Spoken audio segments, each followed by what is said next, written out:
Salut à tutti, troisième étape des camps à cuits dans le nez, bien sûr France Bleu RCFM, Facebook et Instagram comme chaque jour. Après donc le village de Roue d'aller hier, direction la plaine d'Olette aujourd'hui pour retrouver un jeune vigneron installé depuis quelques années. Il s'agit de Stéphane Bertolozzi. RCFM et Campacui. Donc moi je suis installé depuis 2016, je suis issu de deux grands-pères qui étaient vignerons et de mon grand-oncle aussi, donc moi j'ai pris la suite, je me suis installé donc en 2016 et j'ai repris les vignes familiales. On en a planté de nouvelles, 3 hectares sur l'appellation Patrimoine. Les vignes qui étaient plantées jusqu'à l'heure actuelle étaient en IGP et en vin de France, donc on en a restructuré une partie. On a essayé de moderniser notre vignoble. C'est un petit vignoble, 7 hectares, exclusivement composé de cépages endémiques, le Nieluccio et le Vermentino, et du Minustelo et du Genovese depuis cette année. On reste dans une logique patrimoniale et familiale. L'idée, c'est de développer, de créer, mais en gardant les bases solides que nous ont laissées nos anciens, continuer à faire ce qu'ils ont fait et d'essayer de le faire de manière adaptée à notre temps. Oui, globalement, on reste sur une logique de ce qui se faisait par le passé. Travail du sol, par exemple, au niveau du palissage. On prend les techniques qui sont les de nos anciens, ni plus ni moins.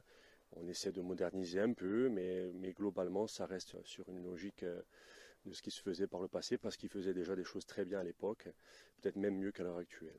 La cave, pareil, c'est une cave, donc la cave familiale qui est au village. Beaucoup de cuves béton qui servaient à l'époque. Ils sont remis au goût du jour progressivement pour être utilisés. On a rajouté des cuves inox, on a modernisé en mettant du froid parce qu'au préalable ils n'en avaient pas. Donc on a un groupe de froid qui nous permet de travailler les blancs et les rosés par exemple de manière un peu différente. Voilà, sinon ça reste une logique patrimoniale et ancrée au niveau familial. Aujourd'hui, nous avons une gamme d'IGP et vin de France, le blanc vin de France, la cuvée Indio, et ensuite du rouge et du rosé en IGP.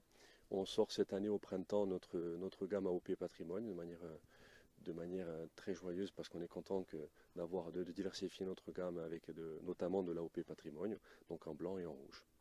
Les projets, toujours essayer d'aller de l'avant, de moderniser nos outils de production, essayer de créer, de développer toujours en pensant à nos anciens, de mettre en avant notre patrimoine ancestral et familial. Oui, on a développé, enfin on a pris quelques bovins, une quinzaine de bovins et on a planté environ 200 pieds d'oliviers pour essayer de diversifier notre activité et de s'inscrire dans l'avenir de manière durable. E domani per un nostro quarto giorno di campo a cuì un nebio ci landeremo in paese di Boggio d'Oretta per edroa andu la Potentini, a Gonisci le benintese come Gantadrige, a dino aberto uso vorno fage uso bane, ma dino pasticcerie in uso paese di Boggio d'Oretta. Arredroeremo dunque domani a ringraziabi e a domani dunque per un nostro quarto giorno di campo a cuì in un nebio. RCFM et Campacui.